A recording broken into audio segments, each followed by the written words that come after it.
الحمد للہ رب العالمین والصلاة والسلام علی اشرف الانبیاء والمرسلین وعلی آلہ واصحابہ اجمعین اما بعد اعوذ باللہ السمیع العلیم من الشیطان الرجیم بسم اللہ الرحمن الرحیم لقد رضی اللہ عن المؤمنین اذ یبایعونک تحت الشجرہ صدق اللہ العظیم وصدق رسولہ النبی الکریم ان اللہ وملائکتہ یصلون علی النبی یا ایہا الذین آمنوا صلوا علیہ وسلموا تسلیما اللہم صلی علی سیدنا و مولانا محمد معدن الجود والکرم وآلہ وصحبہ وبارک وسلم۔ حمد و صلاۃ کے بعد امیر المومنین خلیفۃ المسلمین داماد مصطفیٰ صلی اللہ علیہ وسلم حضرت سیدنا عثمان غنی رضی اللہ تعالیٰ عنہ کی حیات مبارکہ کے حوالے سے چند باتیں آج گفتگو کا عنوان ہے۔ نبی کریم صلی اللہ تعالیٰ علیہ وسلم نے حدیبیہ کے موقع پر 9 ہجری میں عمرے کا ارادہ فرمایا تھا، اور حضور صلی اللہ تعالیٰ علیہ وسلم اپنے کئی سو صحابہ کے ساتھ احرام باندھ کر مقام حدیبیہ پر پہنچ گئے۔ سفیر اس کو بنایا جاتا تھا جو بڑا سمجھدار اور زیرک آدمی ہوتا تھا۔ نبی پاک صلی اللہ علیہ وسلم نے اس موقع پر جس کو اپنا سفیر بنا کے بھیجا وہ حضرت سیدنا عثمان غنی رضی اللہ تعالیٰ عنہ۔ حضور نے انہیں سفیر بنا کر کے مکہ مکرمہ میں بھیج دیا اور 2 ٹارگٹ دیے اپنے سفیر کو، 2 باتیں فرمائیں۔ فرمائے ایک تو جا کے مکے والوں کو بتاؤ کہ ہم جنگ کرنے نہیں آئے، اللہ کے گھر کا دیدار کرنے آئے، اور بڑے پرامن طریقے سے ہم طواف کریں گے، سعی کریں گے، عمرہ کریں گے، لوٹ جائیں گے۔ یہ ہمارا واحد ایجنڈا ہے، اس کے علاوہ کوئی پروگرام نہیں ہے۔ اور دوسرا انہیں یہ بتاؤ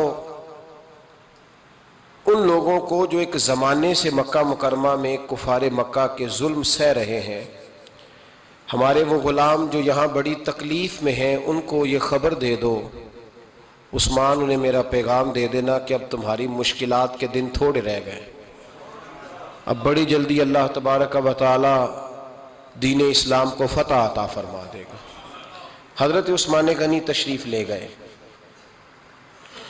جب حضرت عثمان غنی وہاں پہنچے تو کفار نے آپ کو روک لیا۔ انہوں نے کہا کہ آپ رکیے، دیر ہو گئی۔ ادھر ابو سفیان نے حضرت عثمان غنی رضی اللہ تعالیٰ عنہ کو یہ کہا کہ ہم نبی پاک صلی اللہ علیہ وسلم کو اور ان کے صحابہ کو عمرہ نہیں کرنے دیں گے، آپ اگر چاہیں تو وہ سامنے بیت اللہ شریف ہے، طواف کریں، آب زمزم پئیں، حجر اسود پہ جائیں، مقام ابراہیم پہ جائیں، صفا مروہ کریں، آپ چاہیں تو کر لیں۔ تو حضرت عثمان غنی رضی اللہ تعالیٰ عنہ فرمانے لگے میں تڑپ رہا ہوں کعبے کے طواف کے لیے، لیکن میں بیت اللہ کا طواف اسی وقت کروں گا جب آگے آگے مجھے میرے مصطفیٰ کریم نظر آئیں گے صلی اللہ تعالی علیہ وسلم۔ لوگ آج پوچھتے ہیں کہ بغیر مدینہ شریف جائے حج مکمل نہیں ہوتا۔ میں نے کہا مدینہ شریف کے بغیر حج ہو جاتا ہے، پر مدینے والے کے بغیر نہیں ہوتا، اس لیے کہ حضور نے فرمایا صحیح مسلم میں خذوا عنی مناسککم، حج کے طریقے مجھ سے سیکھو۔ اللہ نے تو کہہ دیا حج کرو، تفصیل تو بتائی نہیں، تو اب آپ کو حضور سے سیکھنا پڑے گا۔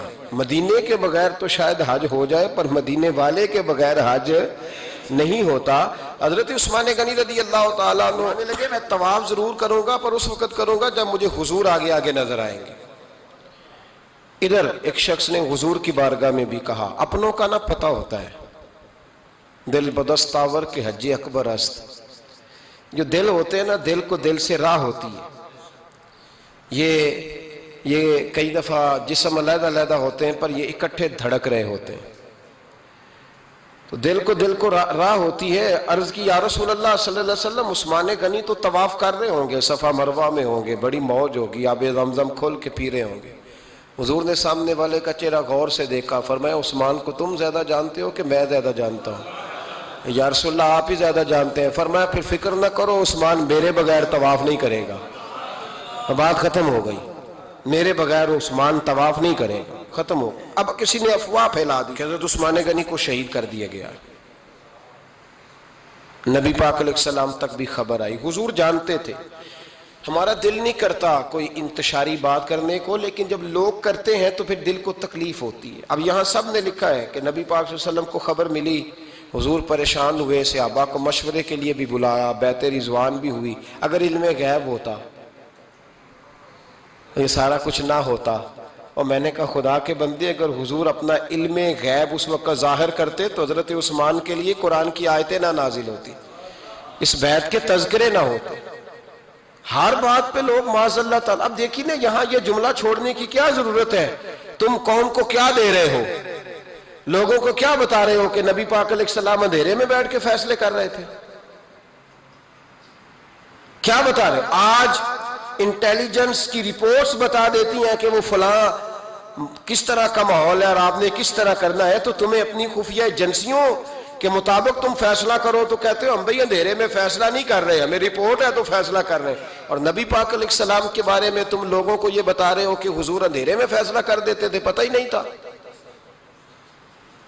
کس طرح کی بات کرتے ہو؟ میرے محبوب پاک علیہ السلام فرماتے ہیں کہ اللہ تبارک و تعالیٰ نے مجھے اس طرح کا علم عطا فرمایا ہے کہ جو تمہارے ذہن میں ہو مجھ سے پوچھو، میں فوراً تمہیں جواب دوں گا. لیکن لوگ اڑ گئے ہیں، کیا کیا جائے؟ اور عجیب فلسفہ ہے. یہاں بھی گرہ لگا دی، پتہ ہوتا تو یہ سارا. اور میں نے کہا خدا کے بندے، اگر یہ سارا کچھ نہ ہوتا تو پھر یہ آیتیں کیسے نازل ہوتی؟ پھر صبح قیامت تک حضرت عثمان غنی کی عظمتوں کا کیسے پتہ چلتا؟ جب خبر ملی نا کہ حضرت عثمان غنی کو شہید کر دیا گیا تو حضور نے صحابہ کو بلایا، فرمایا آؤ میری بیعت کرو. حالانکہ بیعت پہلے ہو چکی، آؤ دوبارہ بیعت کرو. یا رسول اللہ کس چیز کی بیعت کرنی ہے؟ تو نبی پاک نے فرمایا میرے ہاتھ پہ بیعت کرو کہ ہم عثمان غنی کے خون کا بدلہ لیے بغیر یہاں سے جائیں گے نہیں. ہم عثمان کے خون کا بدلہ لیے بغیر یہاں سے جائیں گے. اور حوالہ کسی نے دیکھنا ہو علامہ اسماعیل حقی کا تو میں دکھاؤں گا. جس شخص نے دوڑ کر سب سے پہلے نبی پاک کی بیعت کی وہ مولا علی شیر خدا تھے. کہ یا رسول اللہ جانا ہی نہیں عثمان کا خون کا بدلہ لیے بغیر. سب سے پہلے شیر خدا آگے بڑھے. آج لوگ انہی لوگوں میں اختلاف دکھانے کی کوشش کرتے ہیں، صحیح لا حاصل کرتے ہیں. سب سے پہلے دوڑ کر حضرت شیر خدا آگے بڑھے کہ حضور میں بیعت کرتا ہوں. نبی پاک نے صحابہ کے ہاتھوں میں بیعت ہو رہی ہے. یہ وہ والا واقعہ نہیں جو اس چوک میں پیش آیا تھا، یہ وہ والا واقعہ نہیں جو میرے ساتھ ہوا تھا تو میں آپ کو سنا رہا ہوں. یہ وہ والا واقعہ ہے جو رب کو اتنا پسند آیا کہ اللہ نے قرآن پاک میں بیان فرما دیا ہے. اس کی اہمیت کا اندازہ لگائے کہ رب کریم کو اتنا محبوب ہے یہ انداز کہ قرآن میں بیان کیا. ایک درخت تھا، کانٹوں والا درخت، اس کو شارحین نے لکھا ہے. کچھ لوگ کہتے ہیں بیری کا درخت تھا. نبی پاک درخت کے نیچے بیٹھ گئے، فرمایا بیعت کرو سارے. کن کے لیے بیعت ہو رہی؟ حضرت عثمان غنی کے لیے. ایک بیعت دین کے لیے ہوئی، قرآن کے لیے ہوئی، حدیث کے لیے ہوئی، اللہ کی توحید کے لیے. اور آج نئے سرے سے بیعت ہو رہی ہے. کس کے لیے؟ بول کے بتائیے. حضرت سیدنا عثمان غنی رضی اللہ تعالیٰ عنہ. اس شخص کی عظمت کا کوئی اندازہ کر سکتا ہے؟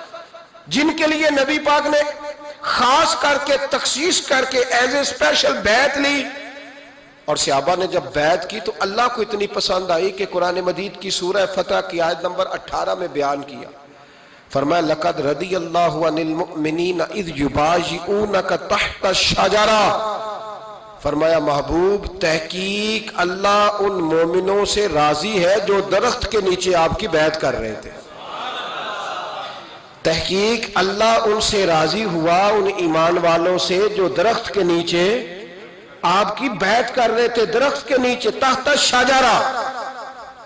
قرآن مجید کے الفاظ اگر آپ غور کریں گے تو آپ کو حضرت عثمان غنی کی عظمت کا پتہ چلے گا اور اس واقعے کی حساسیت کی آپ کو سمجھ آئے گی کہ بیعتیں تو مسجد میں بھی ہوئی لیکن نام لے کے نہیں کہا محبوب جنہوں نے مسجد میں بیعت کی.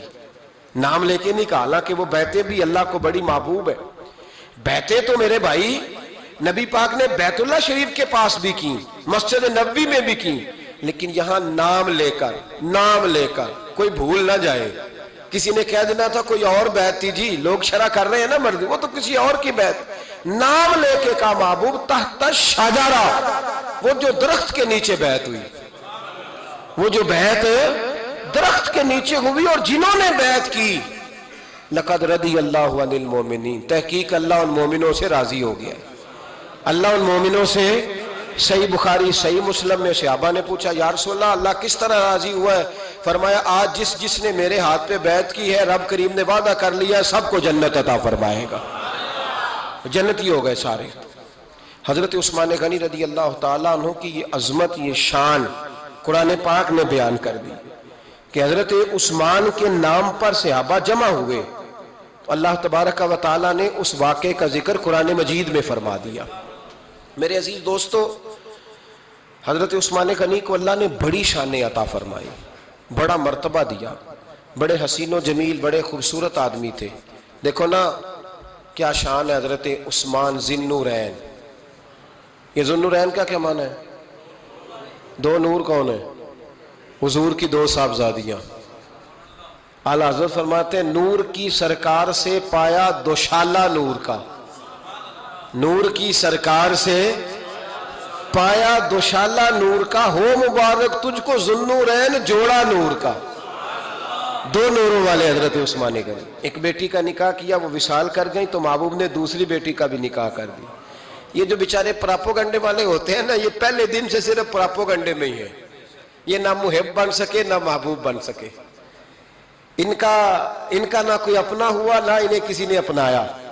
یہ پراپوگنڈے والے ہی ہیں، ساری زندگی چیم گوئیاں، کانوں میں باتیں، اپنا اپنا مزاج ہے نا جی، جس کے حصے میں جو ڈیوٹی آئی. کچھ لوگ وہاں بھی منافقین چیم گوئیاں کرنے لگے، دوسری بیٹی بھی دے دی، دوسری بیٹی بھی دے دی، دوسری بیٹی بھی دے دی.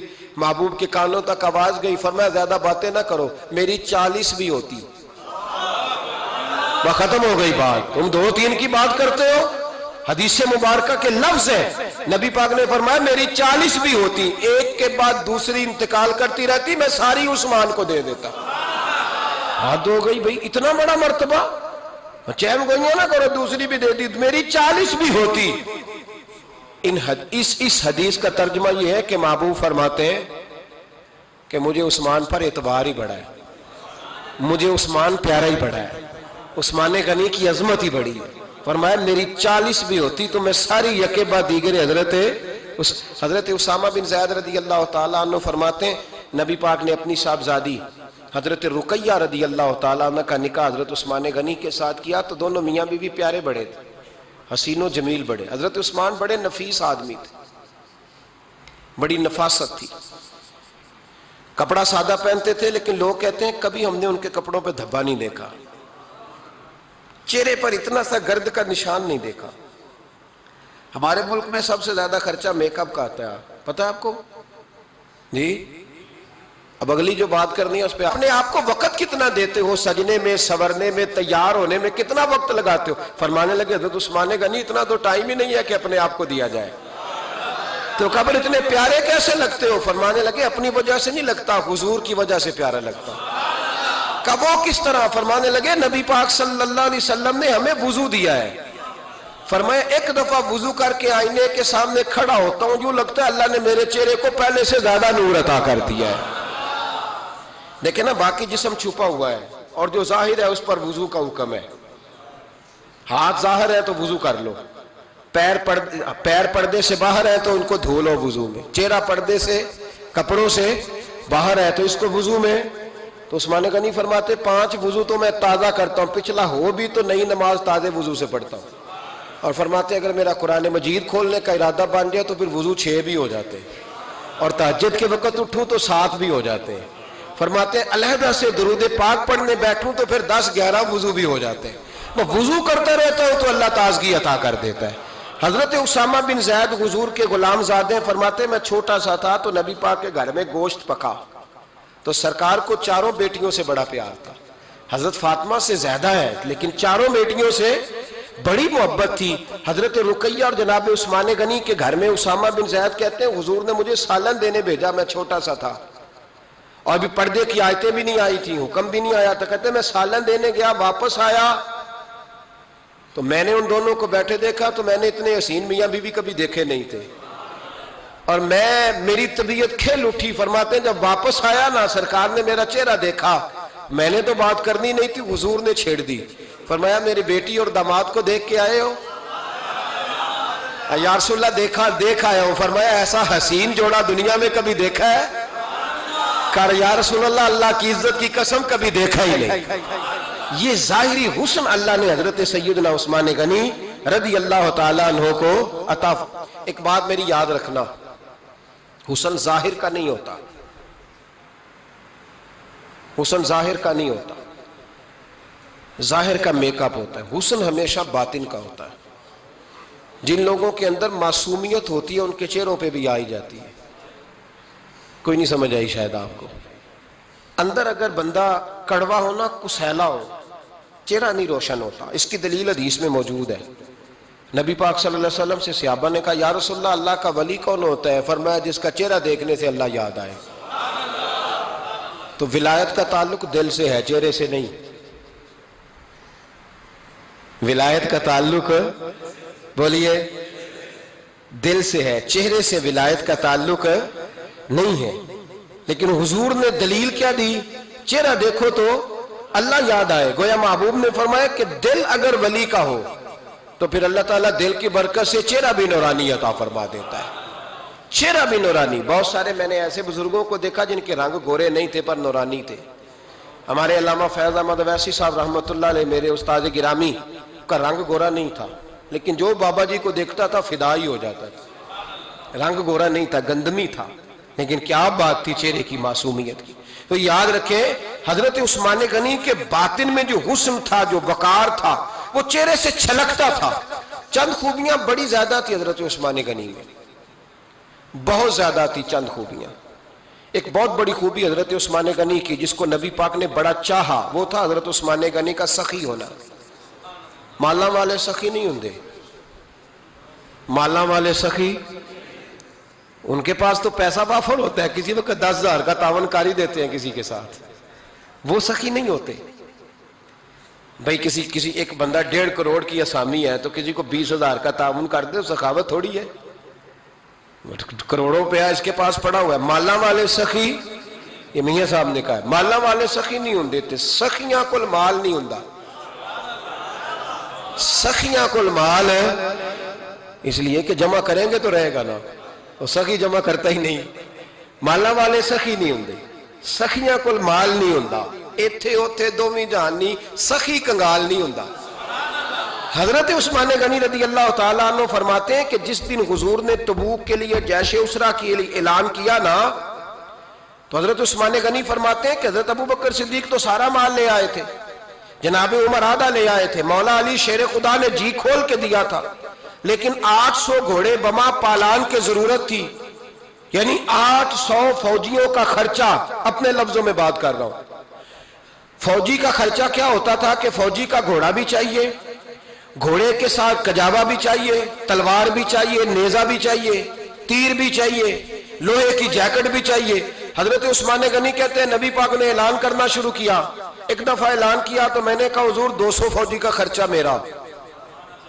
تو نبی پاک نے دوسری دفعہ اعلان کیا تو کوئی اٹھا ہی نہیں. جنہوں نے دینا تھا وہ تو سارا کچھ پہلے ہی دے چکے تھے, کوئی اٹھا نہیں. کہتے ہیں مجھے بڑا عجیب لگا کہ میرے مصطفیٰ اعلان کریں.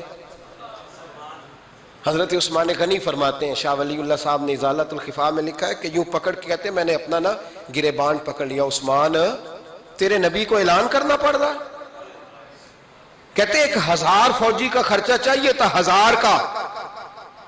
عثمان کہتے تیسری دفعہ حضور نے اعلان کیا تو کہا یا رسول اللہ 200 اور ڈال لے. سنو سخی کس کو کہتے ہیں. حضرت عثمان غنی رضی اللہ تعالیٰ عنہ فرماتے ہیں میرے پاس کل خرچہ میرے پاس 800 فوجیوں کا تھا, میں سارا کچھ بھی گھر سے لے آؤں تو 1000 میں پھر بھی پورا نہیں کر سکتا تھا. لیکن جب نبی پاک نے چوتھی دفعہ کہا نا کہ اٹھو بھئی ابھی خرچہ چاہیے, عثمان کہتے ہیں مجھے لگتا تھا میرے گریبان پھٹ جائے گا. یار میرے محبوب کو اعلان کرنا پڑ رہا ہے, عثمان غنی فرماتے میں اٹھ کے کھڑا ہوا، میں نے کہا حضور اب آپ نے اعلان نہیں کرنا، آپ 1000 ہی میرے کھاتے میں ڈال دیں، میں سب کا بندوبست کرا دوں گا۔ فرماتے میں نے 200 فوجی کا خرچہ پکڑ دکڑ کے پورا کیا۔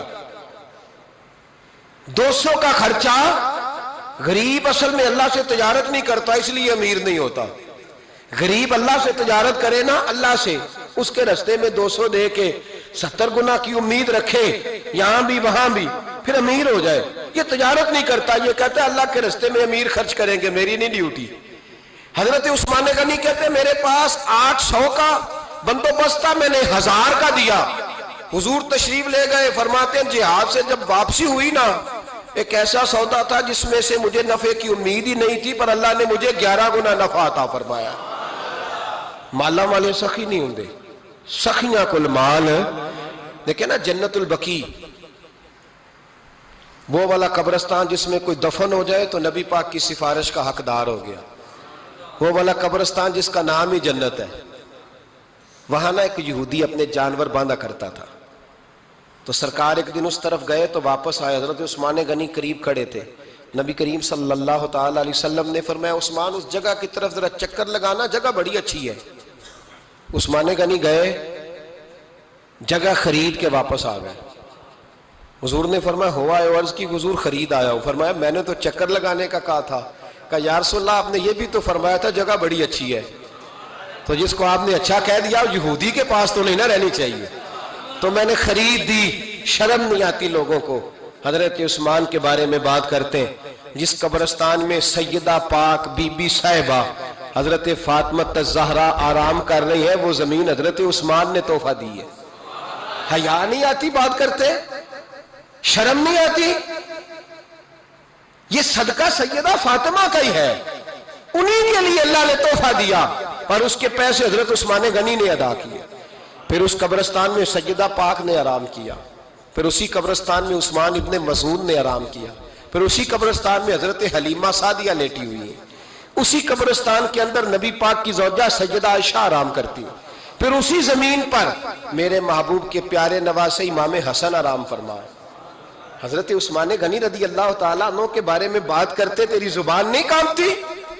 ان کو بات کرتا ہے جن کے تحفے اہل بیت نبوت نے قبول فرمائے اور وہاں آرام کرنا انہوں نے پسند کیا، اتنا بڑا جرت بند ہو گیا تو۔ حضرت سیدنا عثمان غنی رضی اللہ تعالیٰ عنہ سخاوت کی تو کمال کر دیا حضرت عثمان غنی، اور پھر ضرورت سے زیادہ پیسے دے کے، وہ کنویں کی بات بڑی معروف ہے، میں نے بس اشارہ کرنا ہے، نبی پاک نے بھی اعلان کیا تو بڑا ہی اعلان کر دیا، فرمایا وہ میٹھے پانی کا کنواں ہے، قبضہ یہودی کا ہے، جو بندہ خرید کر وقف کرے گا نا اسے کیا ملے گا؟ تو حضور نے فرمایا میری جیب میں جنت کی ٹکٹ ہے، میں اسے جنت دے دینی، یہ ہے عرض جنت، یہ طیبہ کی زمین ہے، جنت بھی یہی، مال کے جنت بھی یہی ہے، جنت لے لے مجھ سے، لے لے۔ حضرت عثمان غنی گئے، اس کو کہا بھئی کنواں میرے ہاتھ بیچ دے، کنویں کی قیمت تھی 500-700 دینار، تو حضرت عثمان 500-600 دینار کل کنویں کی قیمت تھی۔ جناب عثمان غنی گئے، یہودی کو پتا تھا کہ یہ خریدنا چاہتے ہیں، فرمایا یار یہ کنواں بیچ دو، کہنے لگا نہیں بیچنا، فرمایا قیمت منہ مانگی، کہنے لگا قیمت میری مرضی کی، کہا تمہاری مرضی کی، اپنی اپنی اوقات ہوتی ہے نا قیمت لگانے کی، تمہاری مرضی کی، کہنے لگا میری شرط ہے میں ایک دن کے لیے کنواں دوں گا، ایک دن میں ایک دن آپ، فرمایا یہ بھی منظور ہے، کتنے پیسے؟ اس نے کہا میں 3000 دینار لوں گا، 500-600 کا ہے۔ حضرت عثمان غنی فرمانے لگے تو نے اپنی اوقات کے مطابق 3000 مانگا ہے، میں 40,000 لے کے آیا تھا، اپنی اوقات کے مطابق مانگا، 40,000 دینار میری جیب میں۔ یہودی کہنے لگا عثمان تو تاجر ہے، اور عام تاجر نہیں، عالمی سطح کا تاجر ہے، لوگ تیری تجارت کی مثالیں عرب میں دیتے ہیں، پر 500-600 کا کنواں 40,000، فرمانے لگے مسئلہ کنویں کا نہیں، مسئلہ مصطفیٰ کے فرمان کا ہے، وہ جو حضور کا فرمان پورا کرنا ہے نا، اس کے لیے 40,000 تھوڑے ہیں، میرے پاس تھے ہی اتنے جو لے کے آیا ہوں۔ حضرت عثمان نے پیسے چکائے، اس نے کہا ایک دن پانی ملے گا، فرمایا منظور ہے، وہ ایک دن بیچا کرتا تھا پانی، حضرت عثمان نے اعلان کر دیا جو میرا دن ہے نا فری پیو، اپنے بھی پیو، بیگانے کا اعلان کوئی نہیں کرنا، میرا کوئی پروگرام نہیں، لیکن آپ مطلب ہلکا ہلکا ایسے ایسے دیکھیں گے، سوچیں گے، غور کریں گے، او بھائی پیسہ بھی بانٹنے سے چلو بولو تو صحیح نا، اس پر بھی آپ حامی تو بھرے نا، سچی بات کر تو لینی چاہیے نا. چلے عمر آپ 2 سال کے بعد کر لینا، 6 سال کے بعد کر لینا، پر ہاں نہ تو صحیح کرے نا. پیسہ بھی ہمیشہ بانٹنے سے. ملا رومی رحمت اللہ علیہ فرماتے ہیں کنویں سے سادہ پانی نکل جائے تو تازہ آ جاتا ہے، اور اگر پانی کنویں کے اندر رہے سارا ختم نہ ہو تو باسی ہو جاتا ہے. اس لیے فرمایا کرتے تھے میں اس کنویں سے پانی پیتا ہوں جس پہ رش زیادہ ہوتا ہے، اس لیے کہ وہاں سے پانی ختم ہوتا ہے تو تازہ آتا رہتا ہے. فرماتے تو اللہ کے رستے میں سارا خرچ کر دے، اللہ تازے عطا کر دے گا اور پہلے سے زیادہ عطا کر دے گا. میرا آپ کا مسئلہ یہ ہے کہ تجارت بندوں کے ساتھ ہے. بندوں کے ساتھ جو تجارت ہے نا، بندے کنجوسی کر جاتے ہیں. بندے کا تو صحیح کام چل جائے تو پارٹنر کو فارغ کر دیتا ہے تو فارغ ہے، اور اگر کبھی کسی کی دکان میں کوئی کرایہ دار اچھا اس کی دکان چل جائے تو مالک کہتا ہے تو جا، اب دکان میں نے خود کھولنی ہے، وہ فارغ کر دیتا ہے. بندوں کا تو مزاج ہے. اور اللہ تبارک و تعالیٰ سے جب تجارت ہوتی ہے نا، میں نے ایسے لوگ دیکھے ہیں جن کے گھروں میں لاکھوں روپیہ ماہانہ آتا ہے، غربت نہیں جاتی. ان کو سوچنا چاہیے کہ کثرت والا پیسہ آیا ہے پر برکت والا نہیں آیا. حضرت عثمان غنی رضی اللہ تعالیٰ عنہ فرماتے ہیں کہ میں نے پہلے بھی میں بڑا تاجر تھا، لیکن جب سے مصطفیٰ کے نام پر خرچ کرنا شروع کیا، پھر کہاں کہاں سے آیا کب. اور بڑی سیانی بات فرماتے ہیں آپ، فرماتے ہیں میں کلمہ پڑھنے سے پہلے تجارت کو وقت زیادہ دیتا تھا، اور مسلمان ہونے کے بعد میں نے تجارت کو ٹائم تھوڑا دیا، پر اللہ نے روزی مجھے زیادہ عطا فرمائی. اس لیے برکت پر ہماری توجہ نہیں رہی، غیبی خزانوں پر خیال ہم نے چھوڑ دیا ہے. غیبی خزانوں سے جو چیز ملتی ہے وہ زیادہ ملتی ہے، جو مادی ذرائع سے ملتی ہے وہ چیز کم ہوتی. حضرت عثمان غنی پر الزام لگا جب آپ کا دور حکومت تھا. یہ یاد رکھیں کہ سب سے زیادہ الزامات حضرت عثمان غنی پہ لگائے گئے. جن بندوں کے قد کاٹ زیادہ ہوتے ہیں ان کے خلاف پراپوگنڈے بھی لمبے چوڑے ہی ہوتے ہیں. بڑی بڑی بات یاد رکھنا. کہا گیا کہ حضرت عثمان لوگوں کو نوازتے بڑا ہے، بڑا دیتے ہیں حضرت عثمان غنی. تو حضرت عثمان غنی فرمایا کرتے تھے حکمران تو میں آج بنا ہوں تو میں تو پہلے بھی بڑا دیتا تھا، وہ کس خزانے سے دیتا تھا؟ آپ جواب دیا کرتے. دیکھیں ذرا، لاکھوں لوگ حج کرنے آتے تھے، پر حضرت عثمان غنی حج کرنے جاتے تو اعلان کر دیتے کہ کوئی حاجی حج کے موقع پر آ کے کھانا نہ پکائے، سب کو کھانا عثمان غنی اپنی جیب سے دیا کریں گے. مینا میں لنگر کھانا ہوتا تھا حضرت عثمان غنی کا، مینا میں. فرماتے تھے کھاؤ حاجیو جتنا کھا سکتے ہو. اور پھر حضرت عثمان غنی کا اعلان تھا، خدام کو کہتے تھے میں آخر میں کھاؤں گا، پہلے میرے سارے آنے والے حاجیوں کو کھلایا جائے. ایک مجھ سے نا ایک دوست نے سوال پوچھا 4-5 دن ہو گئے. کچھ سوال ایسے ہوتے ہیں جو بندے کو نا چوراہے پہ لا کے کھڑا کر دیتے ہیں، زندگی میں نہ بھولنے والے سوالات ہوتے ہیں. ایک شخص نے سوال پوچھا، کہنے لگا اوکاڑے دینی اور مذہبی گھرانہ ہے، اوکاڑے سے تعلق ہے، میرے ساتھ محبت کا رشتہ ہے. کہنے لگے بیٹی کی شادی کر دی ہے راولپنڈی میں. آپ کی بھی بیٹیاں ہیں، میری بھی بیٹی ہے. بیٹی کی شادی کر دی ہے راولپنڈی میں. اب بچی چند دن رہنے آئی ہے. پوچھنا یہ ہے کہ نماز پوری پڑھے گی کہ قصر پڑھے گی؟ تو میرا تو اس نے کام کر دیا، حد ہو گئی، رو رو کے برا حال. میں نے کہا یار تو بند کر دے فون، رات کو بتاؤں گا. کیا پوچھ لیا یار تو نے؟ بیٹی مسافر نہیں ہوتی، بیٹی تو مہرانی ہوتی ہے باپ کے گھر کی. اور بیٹی مطلب کیسے بتاؤں کہ دل کرتا ہے کہ بیٹی وہ صرف ہنسے، وہ روئے کبھی نہ. یہ دعا ہوتی ہے. تو نے اتنا بڑا سوال کیوں کیا؟ بہرحال علماء کو کچھ چیزوں کے جواب دینے پڑتے ہیں. میں نے کہا میں رات کو بتاؤں گا. رات کو پھر فون آیا کہ آپ تو بڑی جلدی جواب دینے کے عادی ہیں تو دیر کیوں کر دی؟ تو میں نے کہا یار جواب تو میرے پاس تھا لیکن ہمت نہیں تھی ابھی. تو میں نے کہا کہ اگر تو بیٹی آئی ہے والد کے گھر میں اور ابا جی کا پروگرام ہے اسے جائیداد میں سے حصہ دینے کا، تو پھر تو بیٹی نماز پوری پڑے گی. لیکن اگر ابا جی نے علیحدہ کر کے انگوٹھا لگوانا ہے تو پھر بیٹی مسافر ہے. اگر ابا جی نے اس کو علیحدہ کر کے انگوٹھا لگوانا ہے نا کہ دے دے بھائیوں کو، خیر ہے تیری شادی پہ خرچہ کر دیا ہے. اگر ابا جی کے دل میں نے کہا یہ ابے سے فتویٰ پوچھ لو، اگر ابا جی کے دل میں چور ہے نا کہ بیٹی کو دینا کچھ نہیں، تو پھر بیٹی نے نماز قصر پڑھنی ہے، اس لیے کہ پھر وہ وہاں حصے دار۔ اس کی دلیل حضرت عثمان غنی رضی اللہ تعالیٰ عنہ حج کے لیے تشریف لے گئے تو لوگوں نے حضرت عثمان غنی سے کہا کہ نبی پاک بھی قصر نماز پڑھتے تھے، حضرت عمر بھی حج کے موقع پر قصر پڑھتے، حضرت ابو بکر بھی، آپ کیوں پوری پڑھتے؟ فرمایا ان کا مکے میں گھر کوئی نہیں تھا، میرے تو پورے کے پورے باغ ہیں، تو میں یہاں مسافر نہیں ہوں، میں یہاں مقیم ہوں، تو اگر تو بیٹی کا حصہ بھی ہے ابا جی کے گھر میں تو پھر وہ نماز پوری پڑے گی۔ لیکن اگر ابا جی نے اللہ تعالیٰ خیر فرمائے بیٹوں کے حق میں فیصلہ سنا دیا ہے اور انہوں نے بیٹی سے کہہ دیا ہے کہ چھوڑ، جو بیٹیاں حصہ لیتی ہیں ان کے بھائی نہیں ملتے تو نہ ملے بھائی، کوئی عرض نہیں، ضروری ہے ظالم بھائیوں سے رابطہ رکھنا جو کھا جائے بہنوں کا حصہ۔ والد ظالم ہے، ظالم ہے باپ، بیٹے کو حصہ دیتا ہے بیٹی کو نہیں دیتا۔ اور یہ 1.5 مربے والے جاگیردار کی بات نہیں کر رہا، جس کا 4 مرلے کا مکان ہے اس کی بیٹی کا بھی حصہ بنتا ہے۔ کیوں کھاتے ہو بیٹیوں کا حصہ؟ ڈر نہیں آتا اللہ تعالیٰ سے؟ کیوں کھاتے ہیں لوگ بیٹیوں کا حصہ؟ جب اللہ رسول نے رکھا ہے تو کیوں کھا جاتے؟ اور پھر کہتے ہیں جناب بڑا پیار ہے بیٹی سے، رونے دھونے کے لیے پیار ہے۔ تو یاد رکھیں حضرت عثمان غنی رضی اللہ تعالیٰ عنہ کا لنگر چلتا تھا۔ تو میرے بھائی ایک اور بہت بڑی خوبی حضرت عثمان غنی کی تیسری وہ یہ تھی کہ آپ میں اللہ نے بہت زیادہ حیا رکھی تھی۔ آج نا اگر آپ ناراض نہ ہو تو ہماری حکومتوں میں جو بدتمیز زیادہ ہوتا ہے اس کا عہدہ زیادہ ہوتا ہے، اس کو اچھا عہدہ ملتا ہے جو بدتمیزی زیادہ کرتا ہے۔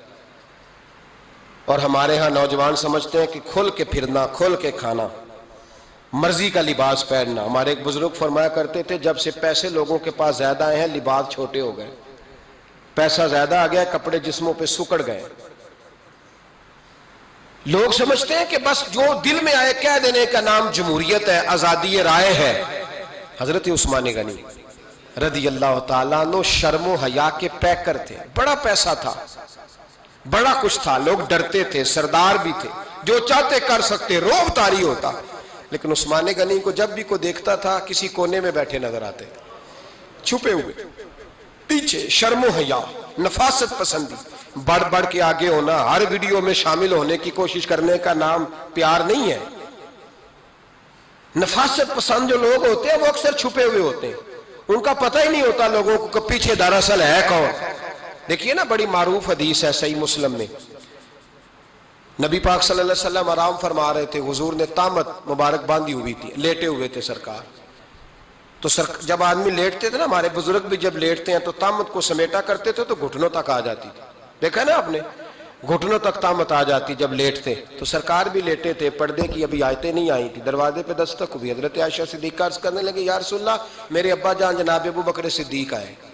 حضور نے فرمایا بلا لو۔ حضرت عائشہ کہتی ہیں وہ آ کے بیٹھ گئے، حضور لیٹے رہے، پھر دستک ہوئی، اب کون ہے؟ کہا سیدنا فاروق اعظم۔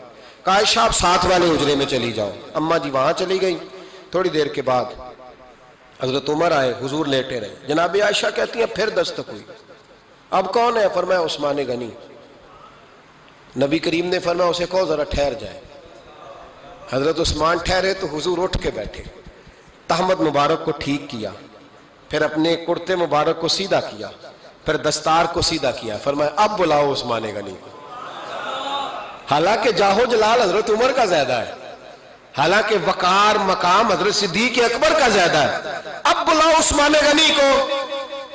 حضرت عثمان غنی رضی اللہ تعالیٰ عنہ آئے، بیٹھے، بات چیت ہوئی، تینوں چلے گئے۔ حضرت عائشہ صدیقہ کہتی ہے میرے ذہن میں سوال رہ گیا، میں نے عرض کی یا رسول اللہ صلی اللہ تعالیٰ علیہ وسلم وہ دو لوگ آئے، آپ بیٹھے رہے، عثمان آئے تو آپ نے اہتمام کیا، کیا لفظ ہے اور لفظوں میں تاثیر ہے، اور جملے دو کہے نبی پاک نے لیکن کتنا بڑا ان کا مرتبہ بیان کیا۔ فرمایا عائشہ میں اس شخص سے حیا نہ کروں جس سے اللہ کے فرشتے بھی حیا کرتے ہیں، میں اس سے حیا نہ کروں جس سے اللہ کے فرشتے بھی حیا کرتے ہیں۔ حضرت عثمان غنی فرمایا کرتے تھے میں نے جب سے حضور کا چہرہ دیکھا ہے دوبارہ پلٹ کے اپنی شرمگاہ بھی کبھی نہیں دیکھی، گویا میں نے اپنی آنکھوں کا وضو نہیں توڑا جب سے حضور کا۔ فرماتے جب سے یہ ہاتھ نبی پاک کو بیعت کے لیے دیا ہے پھر گندگی میں نہیں جانے دیا میں نے سیدھا ہاتھ۔ حضرت عثمان غنی فرمایا کرتے تھے میں اپنے گھر کے اندر اپنے غسل خانے میں 4 دیواری کے اندر بھی کپڑوں سمیت غسل کرتا ہوں، مجھے حیا آتی ہے غسل خانے میں بھی کپڑے. اور سنو ایک اور بڑی بات اہم، آپ فرمایا کرتے تھے میری جو محرم عورتیں ہیں نا، محرم پھپھی خالہ، میری جو محرم عورتیں ہیں، فرمایا کرتے تھے میں نے کبھی ان کے بھی چہرے آنکھ بھر کے نہیں دیکھے، ان کے بھی چہرے کبھی میں نے آنکھ بھر کے نہیں دیکھے. جو میری محرم عورتیں ہیں پھپھی خالہ، فرماتے تھے ان سے بھی جب بات کرتا ہوں تو میں چہرہ جھکا کے. ہمارے ہاں تو کزن ایک دوسرے سے سلام لیتے ہیں، لڑکیاں لڑکے کزن ایک دوسرے سے سلام لیتے ہیں. بچیاں آیا کرتی تھی تو میری کبھی کبھی مجھے بتایا جاتا تھا، میں نے ایک پابندی لگا دی، بچیاں جب مدرسے میں آتی تھی کہ جو دور سے بچی آئے اس کو جس آدمی کا نام لکھا ہو بتایا جائے وہی لینے آئے. ایک دن مجھے اطلاع دی گئی کہ آپ تھوڑی دیر آئیں. میں گھر گیا تو مجھے بتلایا گیا کہ ایک بچی ہے تو اس کو جو پہلے لینے آتا تھا وہ نہیں آیا، کوئی اور آیا. میں نے اس کے بھائی کو فون کیا کہ آپ لینے نہیں آئے. کہنے لگے یہ کزن ہے ہمارا، اس کے ساتھ بھیج دیں، آپ ہمارا ہی کزن ہے، خالہ زاد ہے. میں نے کہا یار آپ کہاں ہو؟ کہنے لگے مجھے 20-25 منٹ لگ جائیں گے. تو میں نے کہا ابھی کلاسیں بھی جاری ہیں تو آپ ہی آ جانا خود ہی. میں نے کہا سب آپ بھیج دیں، مجھے اعتبار ہے اس پہ. میں نے اس کو ایک بات کہی جو آپ کو بھی کہتا ہوں، میں نے کہا یار تمہیں اعتبار ہے تو اللہ رسول کو اعتبار کیوں نہیں؟ انہوں نے کیوں غیر محرم بنایا ہے؟ عجیب تماشا ہے. مجھے پھپھی ذات پہ، خالہ ذات پہ، ماموں ذات پر اعتبار ہے، نبی پاک کو کیوں نہیں؟ آپ کو زیادہ پیار ہے لوگوں سے یا نبی پاک کو امت سے زیادہ پیار ہے؟ کیا مطلب تماشا ہے؟ کیا مزاج بنا لیا میں نے اور آپ؟ نبی پاک نے ایک شخص پر اعتبار نہیں کیا، پر میں اس سے پردہ کرو. آپ نے اور میں نے کیسے کر لیا؟ نبی پاک نے خالہ ذات، پھپھی ذات، دیور پر، جیٹ پر، سالے پر، بہنوئی پر اعتبار نہیں کیا، پابندی لگا دی. تو نے کیسے کیا؟ تیرے دل میں زیادہ درد ہے، تو زیادہ دین کو سمجھنے لگا ہے، انسانیت زیادہ اچھل آئی ہے تیرے اندر. اعتبار کیا ہوتا؟ یاد رکھنا دنیا میں جتنے گھر تباہ ہوئے ان لوگوں کی وجہ سے نہیں ہوئے جن پر اعتبار نہیں تھا، ان کی وجہ سے ہوئے جن پر اعتبار تھا. گھر کا بیٹی لنکا ڈھائے، بار والے آ کے کبھی بھی گھر میں کوئی نقب زنی نہیں کرتے، جب بھی کرتے اعتبار والے کرتے. میرے رسول پاک علیہ السلام کی وہ ازواج جن پر اللہ کو اتنا اعتبار ہے کہ رب کہتا ہے میرے محبوب کی بیویوں تمہاری جیسی دنیا میں دوسری ہے ہی کوئی نہیں. اللہ کو اتنا اعتبار ہے. لیکن ایک نابینا صحابی آئے تو حضور کی 2 ازواج بیٹھی تھی تو نبی پاک نے فرمایا پردہ کرو. یا رسول اللہ وہ تو نابینا ہے. فرمایا تمہیں تو نظر آ رہا ہے نا، تمہاری آنکھیں تو کھلی ہوئی ہیں. حضور کو اعتبار نہیں تھا، بس کر دیں. سب سے بڑا ظالم وہ ہے جو کہتا ہے مجھے بیٹی پہ اعتبار ہے. وہ ظالم ہے، وہ اپنی بیٹی کے ساتھ ظلم کر رہا ہے. جو کہتا ہے مجھے اعتبار ہے، کالج جا رہی ہے، یونیورسٹی جا رہی ہے، اکیلے آ جا رہی ہے، مجھے اعتبار ہے. یہ ظلم کر رہا ہے بچی کے ساتھ. وہ تو بچی ہے، اس کا تو ذہن کمزور ہے. ہو سکتا ہے صاف دل ہو، لیکن سامنے جو شیطان چوکوں میں گلیوں میں دائیں بائیں گھوم رہے ہیں وہ تو صاف دل نہیں ہے نا، وہ تو معصوم طبع نہیں ہے نا. تو بعض اوقات بڑے اچھے نفیس بچے بھی شیطانوں کا شکار ہو جاتے ہیں. خدا کا خوف کریں. حضرت عثمان غنی کی زندگی، حضرت عثمان فرماتے ہیں جو محرم عورتیں تھیں ان کی طرف بھی آنکھ بھر کے نہیں دیکھا، اس لیے کہ وہ خاتون ہے، میں مرد ہوں، میری حیا مانی. آج لوگوں کو شوق ہو گیا عورتوں کی مجلس میں دوڑ دوڑ کے جانا، وہاں بیٹھنا، وہاں وقت بتانا. پیرانے عظام کہتے ہیں کہ وہ درویشنیوں کے بیچ بیٹھے ہیں جی، باپ بیٹی ہوتے ہیں جی، مریدنی اور پیر. میں نے کہا کوئی نہیں ہوتے. اس رشتے پر استدلال ہے. اعلیٰ حضرت فرماتے ہیں واجب ہے پردہ پیر اور مریدنی کا، یہ پردہ واجب ہے. اگر کوئی شخص اس طرح بے پردہ بیعت لے گا، بیچ میں بیٹھے گا، تو اس کا تو مرید ہونا ویسے ہی حرام ہے، جائز ہی نہیں ہے. جو سارا دن تویز دھاگے کے لیے بیٹھا رہے اور بیویوں سے گفتگو کرتا رہے. خدا را حضرت عثمان غنی رضی اللہ تعالیٰ عنہ کی زندگی میں جو باتیں ہمیں بہت زیادہ ملتی ہیں ان میں نفاست ہے، آپ کی حیا ہے، سخاوت ہے. ایک بات اور سن لیں، بڑا ستایا گیا حضرت عثمان غنی کو، پراپوگنڈے کیے گئے، آپ کے خلاف مہم چلی. عبداللہ ابن سبا نے بڑی مہم جوئی کی آپ کے خلاف. یہودیوں نے مسلمانوں کا روپ دھار کر بڑا آپ کو ستایا، تکلیفیں دی. جی آپ اپنے رشتہ داروں کو بڑا دیتے ہیں، فرمایا کرتے تھے جیب سے دیتا ہوں، مال خزانہ سے نہیں دیتا. حضرت عثمان غنی رضی اللہ تعالیٰ عنہ کو بڑا ستایا گیا. یہ واحد خلفائے راشدین میں خلیفہ ہے جن کا 40 دن پانی بند کیا گیا، کھانا نہیں آنے دیا گیا.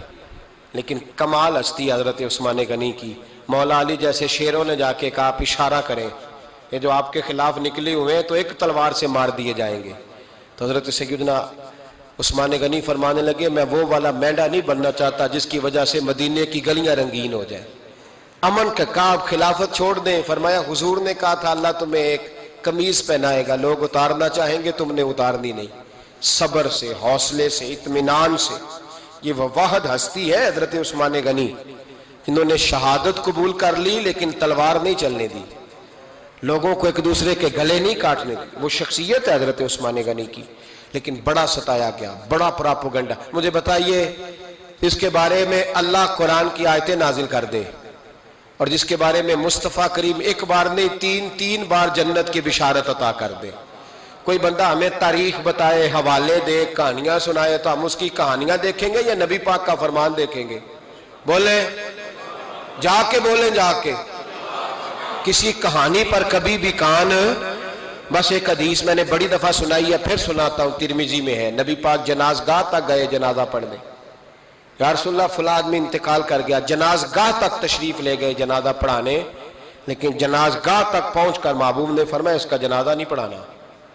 یا رسول اللہ کیوں؟ فرمایا اس لیے کہ یہ عثمان غنی سے بغض رکھتا تھا، تو حضور تو اس کا جنازہ نہیں پڑھتے. خبردار کسی داستان پہ کان نہ دھریں. عقلیں دوڑاتے پھرتے ہیں لوگ، ایسے ہوا تھا تو ویسے ہوا تھا تو اس نے کہا تھا تو اس نے کہا تھا. ہمیں اس کی نہیں خبر، ہمیں تو مصطفیٰ کا پتہ ہے. جو حضور نے جن کی شان بیان کر دی ان کی شان پر ہم کسی تاریخ کا حوالہ مزید ضرورت محسوس ہے. بس اپنی طبیعت میں سادگی اور صفائی پیدا کریں، سخاوت پیدا کریں، حیا پیدا کریں. یہ حسن ہے. اس حسن کو حضرت عثمان غنی نے تقسیم کیا ہے. اللہ سمجھنے کی توفیق عطا فرمائے. آخر دعوانا